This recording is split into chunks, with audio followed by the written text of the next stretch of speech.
A man's voice cracked through the tension, firm but unsure, as his hand hovered just inches from the casket, draped in stars and stripes. The Marine didn't flinch. His gloved hand stayed firmly on the flag, back straight, eyes forward, silent.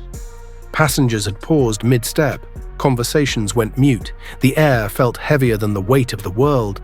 And right there at Gate 42B, a war was quietly being waged, not with bullets, but with dignity. The airport manager stepped forward, repeating himself louder now, gesturing to security to approach. "Step back. You're not allowed to handle the cargo." He didn't understand. He couldn't. Still no response. Finally, the Marine spoke, calm, measured, like he'd rehearsed it his entire life. "With all due respect, sir, this isn't cargo. This is a Marine," he said, "and I will not leave his side." A TSA agent stepped forward. "Look, we have protocols. You're delaying operations." The Marine slowly turned his head, locking eyes with the man. "There are protocols, and then there is honor." Behind him, the American flag lay perfectly stretched across the casket. No wrinkle, no fold out of place.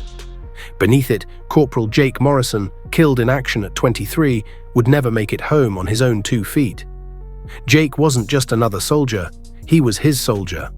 The one he trained, the one he laughed with, the one he carried through the Afghan hills when Jake twisted his ankle on patrol. Now he was carrying him one last time.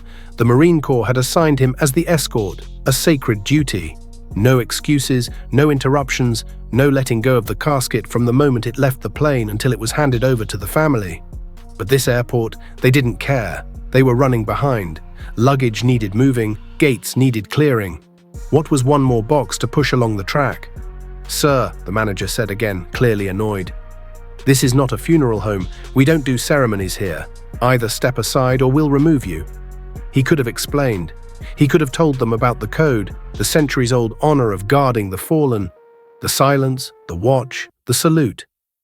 But something deeper rooted him in place. Memories flooded back. Jake talking about home, his mom's lemon pie, his dad's fishing trips, his sister's graduation he'd missed. The way Jake used to hum country roads after every mission, joking that it was his soul's GPS. This wasn't a delivery. It was a goodbye, and the only thing that separated it from being forgotten was him. Just then, a small voice cut through the rising tension. "Why is he touching the flag, Mommy?" A little girl no older than 6, clutching a tiny teddy bear, had wandered up beside the crowd. Her mother hushed her, but the Marine looked down and gave a soft nod. "Because he's making sure someone gets home." The manager looked shaken. The security guards paused. Something was changing, like the weight of sacrifice was finally being felt. The Marine bent slightly, his voice just above a whisper. "This man gave everything. This flag is not decoration, it's a promise." And with that, he began to walk, slow, steady.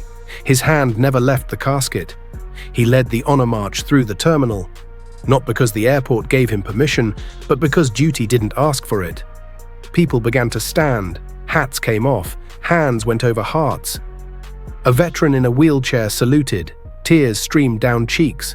No one moved. Phones came out, not for spectacle, but remembrance. Someone began to softly sing the national anthem. Others joined. And there, in the middle of a bustling airport, time stopped. By the time they reached the family waiting at the gate, the Marine's gloves were soaked in sweat.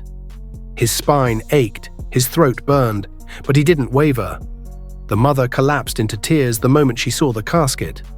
The father saluted, trembling. The sister dropped to her knees, whispering, "Welcome home, Jake." The Marine stood in silence. Then, and only then, did he slowly release the flag, folding it into a perfect triangle. He knelt and placed it in the mother's hands. "He didn't die alone," he said. "He was loved. He was honored." And as he stood up, every passenger watching in silence, the airport manager, shaken and red-eyed, stepped forward. I didn't understand," he whispered. "I'm sorry." The Marine gave a single nod. "Now you do."